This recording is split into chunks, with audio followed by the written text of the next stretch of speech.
नमस्कार मित्रों। औरंगजेब हो या बाबर हो या बहुत सारे इस्लामी आक्रमणकारी, तो वह सब क्या करते थे। तो कोई हिंदुओं का जनेऊ इकट्ठा करता था।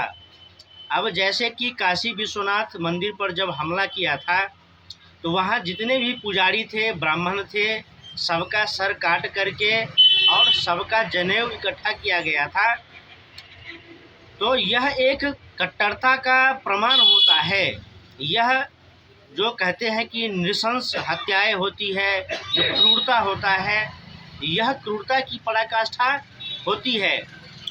उसी तरह से कश्मीर में देखते हैं कि कश्मीर में जब 1990 के बाद से वहाँ पर अलगाववाद, आतंकवाद फैला, तो उस समय भी बहुत सारे हिंदुओं को इस प्रकार से मारा गया कि जहाँ वह तिलक लगाते हैं, सबसे पहले चाकुओं से वहाँ का चमड़ा काट करके हटा दिया गया और ठीक उस जगह गोली मारी गई जहाँ पर तिलक लगाते हैं।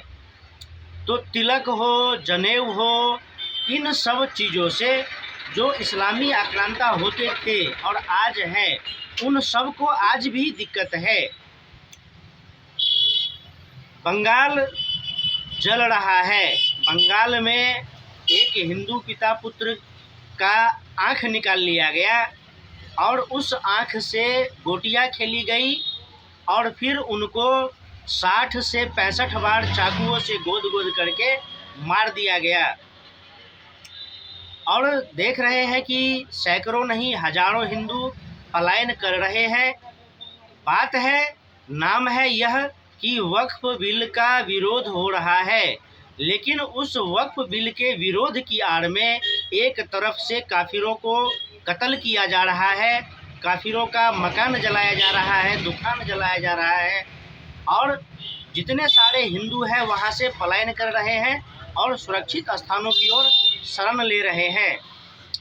बहुत समय पहले जब देश में CAA और NRC को लेकर के शाहीन बाग को जाम किया गया था, 2 महीने तक शाहीन बाग को जाम किया गया था, तो उस समय भोपाल में दंगे हुए, बहुत बड़े बड़े दंगे हुए भोपाल में। तो मध्य प्रदेश के लोगों को समझ में आया, तो उन्होंने वहाँ पर भाजपा सरकार को लाया। महाराष्ट्र में बड़े बड़े दंगे हुए, साधुओं को मारा गया, बीच चौराहे पर साधुओं को डंडों से पीट पीट करके मारा गया। बहुत सारे दंगे हुए, बहुत सारे हिंदुओं के जान माल की क्षति हुई।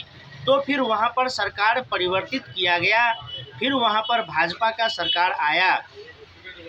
उत्तर प्रदेश में बहुत सारे दंगे होते थे, फिर वहाँ पर सरकार का परिवर्तन हुआ, जनता ने भाजपा को चुना, भाजपा का मुख्यमंत्री बना उत्तर प्रदेश में, तो आज वहाँ शांति व्यवस्था है। तो भोपाल, महाराष्ट्र, मध्य प्रदेश, महाराष्ट्र, उत्तर प्रदेश, गुजरात, राजस्थान, जहाँ भी भाजपा का सरकार बना है वहाँ पर शांति व्यवस्था है। अगर दंगे होते हैं, हिंदुओं पर आक्रमण होता है, तो फिर दंगाइयों को कठोर दंड दिया जाता है।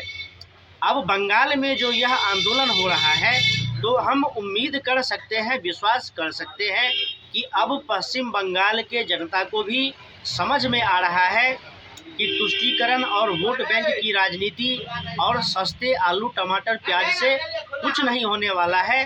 जब तक कि शासन प्रशासन सशक्त हाथ में नहीं है, ईमानदार हाथ में नहीं है, धर्म और राष्ट्र की रक्षा सुरक्षा करने वाला राजनीतिक दल हो या नेता हो, वह अगर सत्ता में होता है तो फिर सब कुछ सही होता है।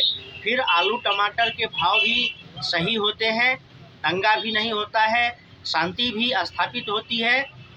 और पश्चिम बंगाल जैसे राज्य में सत्ता परिवर्तन अति आवश्यक है, क्योंकि कभी नक्सलवाद की मार झेला हो या नोवाखली डायरेक्ट एक्शन डे हो, चाहे अन्य प्रकार के आतंकवाद हो, बंगाल हमेशा से ही जलता रहा है। अब बंगाल में आवश्यकता है कि सशक्त हाथों में, ईमानदार हाथों में बंगाल की सत्ता हो, जहां पर सुख समृद्धि और शांति बहाल हो।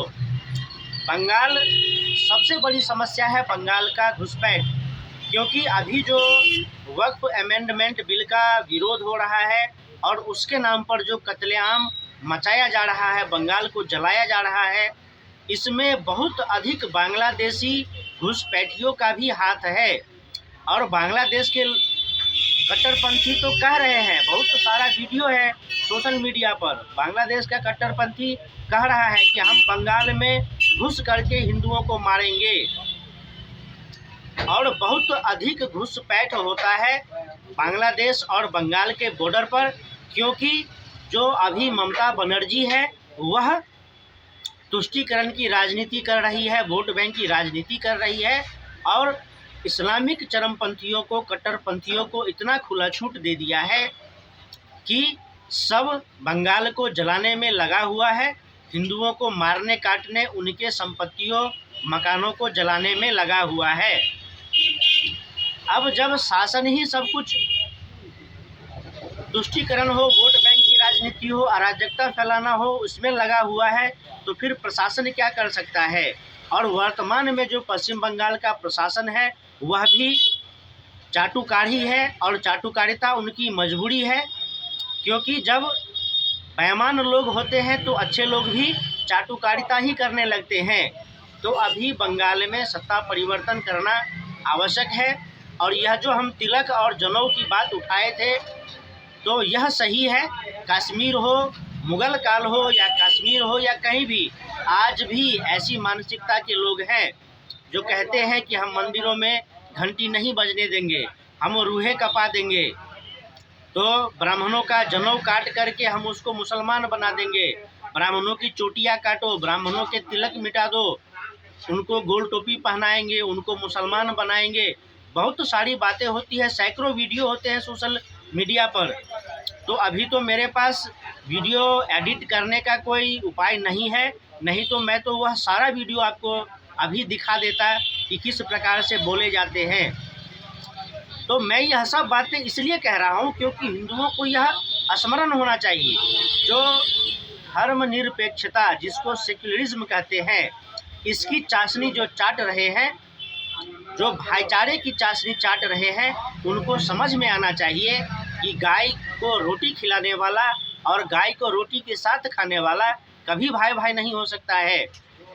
जो हिंदुओं का जनेऊ काटता है, जहाँ पर हिंदू तिलक लगाता है, उस जगह के चमड़े को काट कर वहाँ पर गोलियां मारी जाती है हिंदुओं को, और फिर हिंदू भाईचारा और सेक्युलरवाद की चाशनी चाटते हैं, तो इससे बड़ी मूर्खता कुछ भी नहीं हो सकती है।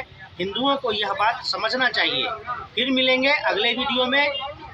आप लोग मेरे वीडियो को लाइक कीजिए, कमेंट कीजिए, शेयर कीजिए, फेसबुक पर मुझे फॉलो कीजिए और यूट्यूब पर मेरा चैनल है चंदन कुमार झा @JaiHindNation, वहाँ पर आप मेरे चैनल को सब्सक्राइब कीजिए, वीडियो को लाइक कीजिए, कमेंट कीजिए, शेयर कीजिए। फिर मिलेंगे अगले विषय, अगले जानकारी के साथ, अगले विषय में। नमस्कार, जय श्री राम, वंदे मातरम।